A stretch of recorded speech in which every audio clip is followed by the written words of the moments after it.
बड़ी खबर के साथ करेंगे पूर्णिया से स्विच। बड़ी खबर आ रही है जहां युवती से गैंग रेप की वारदात हुई है। 24 साल की युवती से गैंग रेप किया गया। 6 दरिंदों ने गैंग रेप किया है। शराब के नशे में ये दरिंदगी की गई है। जानकारी सामने आ रही है कि डगरुआ थाना क्षेत्र की यह घटना है। एक आरोपी जुनैद गिरफ्तार भी किया गया। आपको बता दें कि गैराज का संचालक है जुनैद। 5 आरोपी वारदात के बाद फरार है। पीड़िता की हालत अभी गंभीर बनी हुई है। गंभीर हालत में जीएमसीएच में भर्ती कराई गई है। तो 3 नामजद 3 अज्ञात के खिलाफ एफआईआर पुलिस की तरफ से दर्ज कर ली गई। अन्य आरोपियों की तलाश अभी भी जारी है। इस वक्त की आपको ये बड़ी खबर पूर्णिया से बता रहे हैं जहां युवती के साथ गैंग रेप किया गया। 24 साल की युवती के साथ गैंग रेप किया गया है। 6 दरिंदों ने गैंग रेप किया है और जो जानकारी अब तक पुलिस की तरफ से सामने आई है, शराब के नशे में ये दरिंदगी हुई है। हालांकि एक आरोपी जुनैद गिरफ्तार कर लिया गया है और जुनैद को लेकर की ये जानकारी आ रही है कि गैराज का संचालक है। 5 आरोपी वारदात के बाद अभी भी पुलिस के गिरफ्त से बाहर है। पुलिस लगातार इस पर एक्शन ले रही है।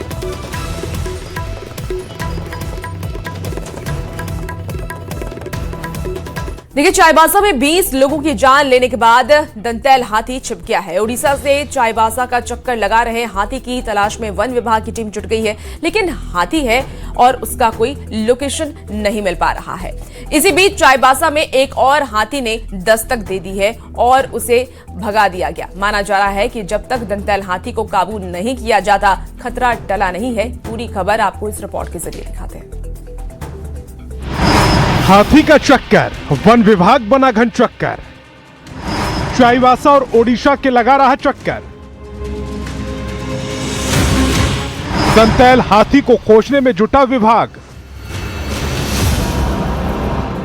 थर्मल सेंसर ड्रोन से हाथी की तलाश।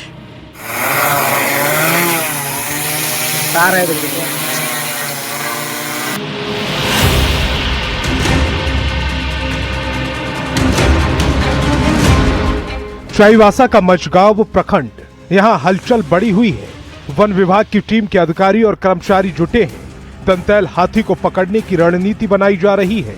दरअसल चाईबासा से ओडिशा की ओर भागा दंतैल हाथी वापस चाईबासा की ओर आ गया है। वन विभाग की टीम अलर्ट मोड पर है। हाथी को बेहोश कर काबू करने के लिए डॉक्टर की टीम भी मौजूद है। हाथी की मूवमेंट पर नजर रखने के लिए और उसकी लोकेशन पता लगाने के लिए थर्मल सेंसर ड्रोन की भी मदद ली जा रही है। लेकिन 20 लोगों की जान लेने वाले दंतैल हाथी का कोई सुराग नहीं मिल सका। खूंखार दंतैल हाथी को ट्रैक करना अब पिछले 2 दिनों से वन कर्मियों की टीम और एक्सपर्ट की टीम के लिए चुनौती बना हुआ है। बेनीसागर से 4-5 किलोमीटर दूर स्थित खड़पोश में लास्ट उसका लोकेशन बताए जाने के बाद पिछले 2 दिनों से यहां सैकड़ों की संख्या में वनकर्मियों की टीम और एक्सपर्ट के साथ कैंप की हुई है। लेकिन पिछले 2 दिनों से यह हाथी अब ट्रैक नहीं हो पाया है। वन विभाग के डीएफओ और अन्य अधिकारी मॉनिटरिंग में जुटे हैं, लेकिन खूंखार हाथी बेनीसागर के बाद अब तक फिर से ट्रैक नहीं हो पा रहा है। इलाका ओडिशा बॉर्डर से सटा है और ओडिशा की टीम भी अपने क्षेत्र में इस हाथी को ट्रैक करने में जुटी है। जो स्पेशलिस्ट हैं उनके साथ हम लोग तुरंत यहाँ मौके पे मौजूद हुए, लेकिन यहाँ पे पहुँचने तक हाथी यहाँ से मूव कर चुका था। जो भी यहाँ के लोकल मुखिया हैं, जो जानकार है यहाँ के लोग हैं, उनसे हम लोग ने ये किया तो उन्होंने कुछ पॉसिबल जगह बताए जहाँ से हो सकता है कि एलिफेंट गया हो। और जंगल का भी स्वरूप को देखते हुए ऐसे पॉसिबल जगहों को हमने हाईलाइट किया और वहाँ पे भी हम लोगों ने टीम को दौड़ा करके वहाँ का पूरा छानबीन किया, रेकी किया। बट कहीं भी ऐसा कोई पुख्ता हमें सबूत नहीं मिला कि एलिफेंट अभी वहाँ पे है। अभी एक दंतैल हाथी का खतरा टला भी नहीं कि जगन्नाथपुर प्रखंड के जयंतगढ़ में एक दूसरे दंतैल हाथी ने दस्तक दे दी। 2 घरों में घुसकर अनाज खा गया और घर को भी नुकसान पहुंचाया। गनीमत रही कि यह हाथी आक्रामक नहीं था, जिसके बाद लोगों ने उसे जंगल की ओर भगा दिया। भले ही दंतैल हाथी ने पिछले 2 दिन से किसी की जान नहीं ली, लेकिन उसके आ धमकने और फिर उत्पात मचाने की आशंका से इनकार नहीं किया जा सकता। जब तक वन विभाग की टीम उसे ट्रैक कर ट्रैंकुलाइज नहीं कर देती, अब तक उस क्षेत्र में भी खतरा बना हुआ है। फिलहाल वन विभाग की टीम एक्सपर्ट के साथ वहां लगी हुई है और 2 दिनों से उसे ट्रैक करने का प्रयास जारी है। रुपेश प्रधान, न्यूज़ 18, चाईबासा। देखिए, चाईबासा में हाथी लगातार उत्पात मचा रहा है। चाईबासा में मझगांव प्रखंड के बेनीसागर में 20 लोगों की जान लेने वाला दंतैल हाथी को खोजने का अभियान अभी भी जारी है। खड़पोस क्षेत्र में पिछले 2 दिनों से वन विभाग की टीम एक्सपर्ट के साथ कैंप कर हाथी को खोज रही है। चाईबासा वन प्रमंडल के डीएफओ भी मौके पर पहुंचे और टीम को कई दिशा निर्देश दिए हैं। आपको बता दें कि ट्रेनी आईएफएस भी टीम के साथ मौके पर ही 2 दिनों से कैंप कर रहे हैं। खूंखार दंतैल हाथी बेनीसागर के बाद अब तक फिर से ट्रैक नहीं हो पाया है। ओडिशा की टीम भी अपने क्षेत्र में इस हाथी को खोज रही है। तो आपको इस वक्त की ये बड़ी खबर बता रहे हैं, दंतैल हाथी जो कि अब तक कई लोगों की जान ले चुका है, उसको खोजने के लिए लगातार टीम की तैनाती की गई और टीम लगातार उस हाथी को खोजने में जुटी हुई है, लेकिन अब तक सफलता हाथ नहीं लगी। और रामगढ़ में उत्पात मचा रहे 18 हाथियों के लोकेशन के लिए वन विभाग ने कांकेबार जंगल में गरुड़ ड्रोन उड़ाया है और ये ड्रोन थर्मल कैमरा से लैस है। 60 मीटर की ऊंचाई पर उड़ता है ये और अंधेरे में भी तस्वीरें लेने में ये सक्षम है। देखिए, ये तस्वीर भी आपको टीवी स्क्रीन पर दिखा रहे हैं। ड्रोन के माध्यम से घने जंगलों के बीच हाथियों का लोकेशन मिला है। ड्रोन से मिल रहे लोकेशन के आधार पर क्यूआरटी मशाल जलाकर जंगलों में अंदर जाकर के हाथियों को ट्रेस करने में लगी हुई है। बता दें कि बीते 20 दिसंबर से कांकेबार के जंगलों में 18 हाथियों का झुंड डेरा डाले हुए है। शाम होते ही झुंड कांकेबार और कचूदाग गांव में जाकर के आलू और सब्जी की फसल को भी नुकसान पहुंचा रहा है, नष्ट कर रहा है, जिसके चलते ग्रामीण काफी ज्यादा परेशान है और मुआवजे की भी मांग कर रहे हैं। वो लगातार रत जगा कर रहे हैं कि उनकी फसलों को नुकसान नहीं पहुंचाया जाए। हालांकि सिर्फ फसलों को ही नुकसान नहीं पहुंचाया जा रहा, लोगों की जान भी ली जा रही है, घरों को भी ध्वस्त किया जा रहा है और इसीलिए लगातार जो टीमें हैं वो तैनात है। हाथी को ड्रैग करने की कोशिश की जा रही है।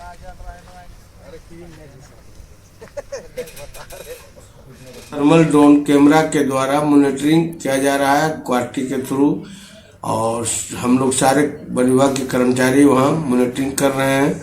और कांकेवार वन क्षेत्र में हाथी है, लेकिन अभी तक किसी पब्लिक को नुकसान नहीं किया गया। हम लोग अपनी ओर से टॉर्च वगैरह जो भी है आग जलाने का व्यवस्था और मशाल के द्वारा उसको मॉनिटरिंग करके और पब्लिक को, ग्रामीणों को सुरक्षा देने का व्यवस्था कर रहे हैं। और ग्रामीण से अनुरोध है कि वो हाथी के आसपास में न जाए, अपना सुरक्षा खुद करें। चलिए खबरों में आगे बढ़ेंगे और बात अब अंश और अंशिका की कर लेते हैं। आखिर कहां चले गए रांची के धुरवा के अंश और अंशिका? ये सवाल इसीलिए क्योंकि 10 दिन बीत जाने के बाद भी लापता भाई बहन का अब तक सुराग नहीं मिल पाया है, जिससे लोगों का सब्र अब खत्म हो रहा है और अब वो सड़क पर उतर आए हैं। मासूम बच्चों के परिवार को हिम्मत देने के लिए नेताओं के साथ पड़ोसियों का पहुंचना लगातार जारी है, लेकिन अब तक पुलिस बच्चों को खोज नहीं पाई है। ऐसे में परिवार की बेचैनी अब बढ़ती जा रही है। ये रिपोर्ट आपको दिखाते हैं।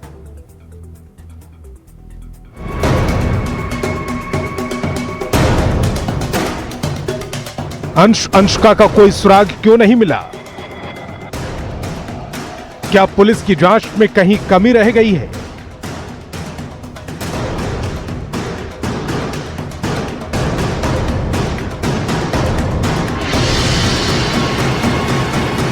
ये सवाल इसलिए क्योंकि रांची के धुरवा स्थित मौसी बाड़ी खटाल से लापता अंश और अंशिका का 10 दिन गुजर जाने के बाद भी सुराग नहीं मिल सका।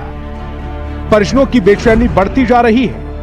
मासूम बच्चों के परिवार को हिम्मत देने के लिए नेताओं के साथ पड़ोसियों का पहुंचना लगातार जारी है, लेकिन अब तक पुलिस बच्चों को खोज नहीं पाई। ऐसे में मां और दादी की चिंता बढ़ती जा रही है। हम कुछ नहीं बोलेंगे सर, आप लोग से हम हाथ जोड़ के एथी कर रहे हैं कि आप लोग कहीं से भी मेरा बच्चा ला दीजिए और हम कुछ नहीं बोलेंगे। ने कोनो हाल पता लड़का के मिले था कि कहाँ बा ने बा, कोनो एथी नहीं खे। अब हमनी के दिन कटैता तो रात ला आशा जो है थी, रात कटैता दिन ला आशा जो है थी। अब ये बाबू भैया के हमनी के हाथ जोड़ी बा कि केनहू से बच्चा हमनी के आपस हो जाए। पूर्व केंद्रीय मंत्री सुबोधकांत साहे ने भी मौसी बाड़ी खटाल पहुंचकर पीड़ित परिवार से मुलाकात की, परिजनों से मिलकर उनकी हिम्मत बंधाई और दोनों मासूम बच्चों के जल्द लौट आने का भरोसा दिया। मैं रांची के प्रशासन को एक ही अनुरोध करूंगा कि सफल होके दिखाओ, बच्चा ला के दिखाओ। बच्चों की सकुशल बरामदगी में हो रही देरी को लेकर पुलिस प्रशासन की कार्य प्रणाली पर सवाल उठ रहे हैं। इस नाराजगी के बीच रविवार को ध्रुवा स्थित HIC क्षेत्र में बंद का आयोजन किया गया। ध्रुवा के तमाम बाजार जिसमें शालीमार बाजार, JP market, Dhruva bus stand समेत सभी बाजार बंद रहे। स्थानीय लोगों ने सुरक्षा व्यवस्था पर भी सवाल उठाए। हमारे CM को, हेमंत सोरेन को हमारी सुरक्षा के प्रति कुछ न कुछ जरूर करना चाहिए। प्रशासन के विरुद्ध में प्रशासन द्वारा कार्रवाई नहीं होने की वजह से हुआ है। अब देखना होगा कि इस मजबूर मां की मुराद कब पूरी हो पाती है और अंशिका का सुराग कब तक लग पाता है, क्योंकि जैसे जैसे दिन बीत रहे हैं वैसे वैसे परिसर और ग्रामीणों की उम्मीद टूटती जा रही है। अब सवाल यही है क्या पुलिस मासूम अंश और अंशिका को सुरक्षित वापस ला पाएगी। न्यूज़ 18 के लिए रांची से संवाददाता संजय सिन्हा की रिपोर्ट। और राजधानी रांची से देखिए इसी बीच बड़ी खबर आ रही है। अंश और अंशिका को लेकर के अभी तक कोई सुराग नहीं मिला है। मामले में झारखंड CID एक्शन में है। सभी राज्य की पुलिस को कोऑर्डिनेट किया गया है, सबका कोऑर्डिनेशन जारी है।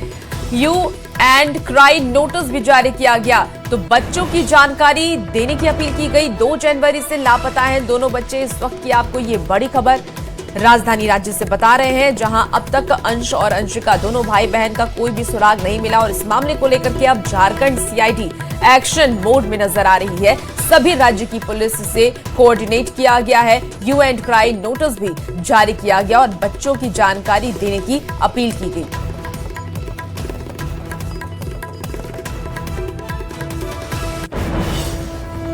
देखिए रांची के ध्रुवा स्थित मौसीबाड़ी खटाल से लापता अंश और अंशिका का 10 दिन गुजर जाने के बाद भी कोई सुराग नहीं मिला। इस दौरान मासूम बच्चों के परिवार को हिम्मत देने के लिए नेताओं के साथ साथ पड़ोसियों का पहुंचना लगातार जारी है।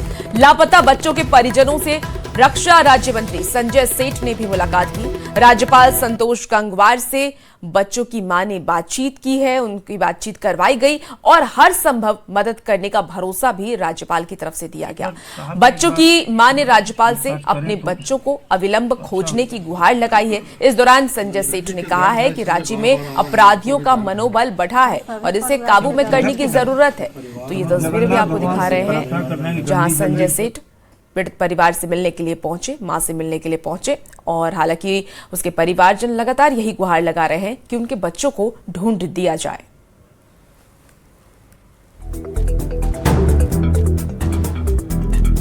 चलिए खबरों में अब आगे बढ़ेंगे। खबर रांची से है, जहां हथियार की खरीद बिक्री करने वाले गिरोह का खुलासा करते हुए पुलिस ने 5 आरोपियों को गिरफ्तार किया है। और ये गिरोह सोशल मीडिया पर हथियार की तस्वीर भेज करके खरीद बिक्री करता था। इसके लिए हथियार तस्कर बिहार के कैमूर और मुंगेर से हथियार मंगाते थे और रांची के हिंदपीढ़ी, कोतवाली, सुखदेव नगर, इसके साथ ही सदर थाना क्षेत्र में ये कार्रवाई की गई और इसके पास से 6 हथियार के साथ 111 कारतूस भी जब्त किए गए हैं। इस गिरोह का सरगना अंकित कुमार कैमूर का रहने वाला बताया जा रहा है। पुलिस अब इसकी पड़ताल में जुट गई है।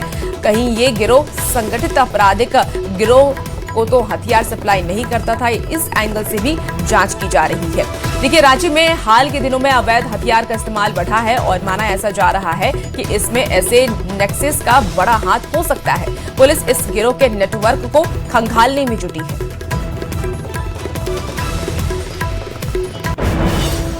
हथियार की सप्लाई जो जैसा कि हमने बताया कि बिहार से जो है इनकी सप्लाई आती थी और एक व्यक्ति जो है अनुज नाम के यानी अंकित कुमार जो हैं वो इनके मेन सप्लायर के जो एक तरीके से लॉजिस्टिक्स का जो काम करते थे, वही हथियार का लेन देन और जो सप्लाई चेन को मेंटेन करने का काम करते थे। वो हथियार की सप्लाई करने के लिए ही संभवतः रांची आए हुए थे। सभी तस्कर हैं सर? सभी तस्कर नहीं है, सभी यहाँ कुछ लोकल यहाँ के सप्लायर हैं, कुछ इसमें तस्कर हैं और कुछ लोगों का डायरेक्ट लिंक बिहार से। और जम्मू में LOC और पाकिस्तान की सीमा के पास संदिग्ध पाकिस्तानी ड्रोन देखे गए हैं। सुरक्षा एजेंसियों के अनुसार ये सभी उड़ने वाली जो वस्तुएं हैं वो पाकिस्तान की ओर से लाई गई और कुछ मिनट तक भारतीय क्षेत्र में मंडराने के बाद वापस भी लौट गई। देखिए, सुरक्षा एजेंसियों के मुताबिक राजौरी, सांबा और पुंछ में ये ड्रोन दिखाई दिए। ड्रोन की हलचल पकड़े जाने के बाद सुरक्षा बलों ने संबंधित इलाकों में जमीनी स्तर पर सर्च ऑपरेशन भी शुरू कर दिया है। दो आपको तस्वीर दिखा रहे हैं, ड्रोन की ये तस्वीर आपको दिखा रहे हैं, जहां जम्मू कश्मीर में LOC और पाकिस्तान की सीमा के पास संदिग्ध पाकिस्तानी ड्रोन देखे गए हैं। सुरक्षा एजेंसियों के मुताबिक सभी उड़ाने वाली जो वस्तुएं हैं वो पाकिस्तान की ओर से आई थी और कुछ मिनट के बाद भारतीय क्षेत्र से वापस भी लौट गई। तो ये देखिए, ये ड्रोन की तस्वीर आपको टीवी स्क्रीन पर दिखा रहे हैं। और पाकिस्तानी आतंकी संगठन जैश-ए-मोहम्मद के सरगना मौलाना मसूद अजहर की आवाज में एक ऑडियो भी सामने आया है। इस ऑडियो में मसूद अजहर ये दावा करता नजर आ रहा है कि उसके पास हजारों के तादाद में सुसाइड बॉम्बर मौजूद हैं। मौजूद बॉम्बर के बारे में वो बताता नजर आ रहा है। मसूद के मुताबिक ये आत्मघाती आतंकी हर वक्त हमलों के लिए तैयार रहते हैं। इस मजमे में अल्लाह के वो फिदाई मौजूद हैं जो रात के 3 बजे उठ के सिर्फ अल्लाह से शहादत मांगते हैं। ना ये कहते हैं कि कर्जे उतर जाएं, ना ये कहते हैं कि बीवी मिल जाए, ना ये कहते हैं मकान मिल जाए, ना ये कहते हैं दुकान मिल जाए, ना ये कहते हैं बच्चे फरमा बरदार बन जाए, ना ये कहते हैं यूरोप का वीजा मिल जाए, ना ये कहते हैं अमेरिका का वीजा मिल जाए, ना ये अल्लाह से गाड़ी मांगते हैं, ना नए तर्ज का मोटरसाइकिल मांगते हैं, ना अल्लाह ताला से आईफोन मांगते हैं। ये अल्लाह से कहते हैं अल्लाह शहादत दे दे, हमारे अमीर के दिल में डाल दे, मुझे पहले नंबर पे कर दे, मुझे आगे कर दे। तरह तरह की सिफारिशें कराते हैं, मुझे खत लिख लिख के धमकियां देते हैं कि हमें जल्दी भेज दो वरना ये हो जाएगा, वरना वो हो जाएगा। मुझे अल्लाह का वास्ता दे के कहते हैं हमें जल्दी आगे भेज दो, हमें जल्दी आगे भेज दो। मुझे रसूल के वास्ते दे के कहते हैं हमें जल्दी आगे भेज दो। मुझे मदीना शरीफ की दुआएं दे के कहते हैं अल्लाह ताला आपको मदीना दिखाए, मुझे जल्दी आगे भेज दो। कभी क्या तरीका इख्तियार करते हैं, कभी क्या तरीका इख्तियार करते हैं। रब से मुलाकात का इनको इतना शौक है, इतना शौक है। ये एक नहीं है, ये 2 नहीं है, ये 100 नहीं है, ये 300 नहीं है, ये 1000 नहीं है। तादाद बता दूं तो कल दुनिया के मीडिया पर शोर मच जाएगा। ये चलेंगे इंशाअल्लाह, ये जाएंगे इंशाअल्लाह, इनका रब इनको कबूल करेगा इंशाअल्लाह, इसलिए कि हमारे रब। चलिए अब खबरों में आगे बढ़ेंगे। बागेश्वर धाम के प्रमुख पंडित धीरेन्द्र कृष्ण शास्त्री कथा करते करते भावुक हो गए, जिन्होंने सनातन की रक्षा के लिए भावुक अपील तक कर दी और ये कह दिया कि वो अपनी किडनी बेच देंगे। ये रिपोर्ट आपको दिखाते हैं।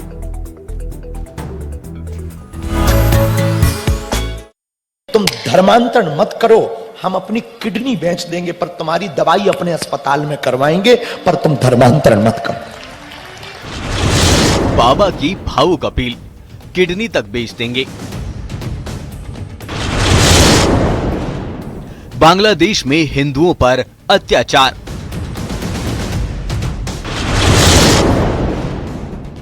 बाबा बागेश्वर की हुंकार। सनातन से प्यार, धर्म की जगाई अलख।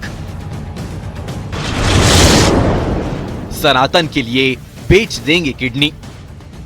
बागेश्वर धाम के पीठाधीश्वर कथावाचक पंडित धीरेन्द्र शास्त्री जब कथा करते हैं तो सब भक्ति के रंग में रंग जाते हैं। इस बार भी कथा हो रही थी और बाबा बागेश्वर भावुक हो गए, जिन्होंने सनातन को बचाने के लिए ये तक कह दिया कि वो अपनी किडनी तक बेच देंगे। धर्मांतरण को रोकने के लिए बाबा भावुक हो उठे। तुम धर्मांतरण मत करो, हम अपनी किडनी बेच देंगे पर तुम्हारी दवाई अपने अस्पताल में करवाएंगे, पर तुम धर्मांतरण मत करो। इस बार कथा में बांग्लादेश में हिंदुओं पर हो रहे जुल्म का दर्द भी साफ दिखाई दिया। बांग्लादेश में हिंदुओं पर हो रहे अत्याचार की ऐसी कहानी सुनाई जो हर किसी को झकझोर गई। कैसे विधवा महिला के साथ हैवानियत हुई। तुम्हें पता है पर कल 3 दिन पहले क्या हुआ? विधवा औरत को पेड़ से बांध करके कम से कम 12 लोगों ने रेप किया। 12 लोगों ने, और पता है क्या किया? मार दिया। इस दौरान मासूम गुड़िया का दर्द भी छलका। लोगों को लगता हम हिंदू मुसलमान करते नहीं, हमें सिर्फ इस देश की आने वाले बच्चों की चिंता है, तुम्हारे बच्चों की चिंता है, तुम्हारी जमीनों की चिंता है, तुम्हारे मकानों की चिंता है, तुम्हारी पीढ़ियों की चिंता है। इसीलिए पदयात्रा करते हैं, इसीलिए दिन रात कथाएं करके सोते नहीं है। कथाओं से जो मिलता है अस्पताल बनाते हैं। पता है क्यों अस्पताल बनाते हैं? हमको सेवा वाला बाबा नहीं बनना। अस्पताल इसलिए बनाते हैं कि जो क्रिश्चियनिटी वाले, हलीउल्लाह वाले अस्पतालों के नाम पर धर्मांतरण करवाते हैं, हम उनसे कहेंगे तुम धर्मांतरण मत करो, हम अपनी किडनी बेच देंगे पर तुम्हारी दवाई अपने अस्पताल में करवाएंगे, पर तुम धर्मांतरण मत करो। छतरपुर के बागेश्वर महाराज इन दिनों महाराष्ट्र के गोंदिया के आमगांव में श्री राम कथा के माध्यम से धर्म की अलख जगा रहे हैं। उन्होंने सरकार से आग्रह किया कि मंदिर से आने वाले चढ़ावे को गरीब हिंदू बेटियों के घर बसाने और सेवा भाव में लगाया जाए। मंदिर हमने इसलिए नहीं बनाया कि इस देश में 1,000 करोड़ के मंदिर हैं, पर क्या मंदिरों से हिंदुओं का धर्मांतरण बच रहा है? हिंदुओं के चढ़ावा से केवल मंदिरों को बड़ा किया जा रहा है। हम भारत सरकार से प्रार्थना करेंगे कि तुम यदि हमारी बात सुनते हो, भारत को भारत बनाए रखना है ना, तो भारत सरकार को अपने अधीनस्थ से मंदिरों को हटाना चाहिए। और भारत में जितने मंदिर हैं, मंदिरों में आने वाले हिंदुओं के चढ़ावे से, दान पेटियों में आने वाले चढ़ावे से गरीबों की बेटियों के घर बसाए जाने चाहिए। बाबा की ये भावुक अपील और सनातन के लिए उनके प्रेम का इस बार अलग ही रंग दिखाई दिया। छतरपुर से नरेंद्र सिंह परमार के साथ bureau report, news 18 Madhya Pradesh Chhattisgarh. चलिए खबर अब आरा से है, जहां बलिगांव गांव में महेश कुमार यादव लकड़ी के कील और नारियल की रस्सी से बने नाव से ओमान जा रहे हैं और ये जहाज बिना इंजन GPS के हैं। आपको बता दें कि जिस पर 15 नाविक दल के भी लोग शामिल हैं। महेश कुमार यादव की पत्नी ऋतिका यादव ने ये बताया है कि आज वो अपने पति पर काफी गर्व महसूस कर रही है। तो ये आपको दो तस्वीरें दिखा रहे हैं, जहां ये खबर आरा से आ रही है। बलिगांव गांव के महेश कुमार यादव लकड़ी के कील और नारियल की रस्सी से बने नाव से ओमान जा रहे हैं और ये नाव उन्होंने बनाया है। ये जहाज बिना इंजन के चलता है। सोचिए, बिना इंजन के कोई जहाज इतनी दूर कैसे जा सकता है। ये एक अनोखी पहल भी है और इसको लेकर के उनके परिवार में खुशी की लहर है, काफी गौरवान्वित वो महसूस कर रही है। दूसरी तस्वीर में आपको ये नाव की दिखा रहे हैं कि किस तरीके से इस नाव को बनाया गया है और इस पर 15 नाविक दल के भी लोग शामिल नजर आ रहे हैं। तो महेश कुमार यादव की पत्नी ऋतिका यादव ने यह बताया है कि आज वो अपनी पति पर काफी गर्व महसूस कर रही है। प्रधानमंत्री नरेंद्र मोदी की तरफ से भी ये देखिए एक्स पर पोस्ट किया गया, नाव के साथ ये तस्वीर पोस्ट की गई और उसके साथ उन्होंने कुछ कैप्शन भी लिखा है, शुभकामनाएं भी दी हैं। तो आप सोचिए कि कितनी बड़ी पहल है और बिहार को आगे ले जाने के लिए बहुत अच्छी पहल भी है। प्रधानमंत्री नरेंद्र मोदी ने भी इसे अप्रिशिएट किया, आगे बढ़ाया है, शुभकामनाएं दी हैं। तो ये दो तस्वीरें भी आपको टीवी स्क्रीन पर दिखा रहे हैं। उन्हें मई में पता चला कि ये विदेशी दौरे पे भी ये जहाज जाएगी। कब से निर्माण हो रही है वो नाव की? वो निर्माण तो आपको 2025 से हो रही है जी, मार्च से। और उसका निर्माण किए हैं केरल के बाबू शंकरन, वो बनाए हैं और IIT मद्रास उसको पास किया है परीक्षण करके कि हाँ ये पानी में उतर सकता है, जा सकता है। क्या खासियत है उस नाव की? खासियत यही है कि वो लकड़ी से बना हुआ है और उसमें एक भी कील नहीं है, लकड़ी के कील है और नारियल के रस्सी से। और फिलहाल इस बुलेटिन में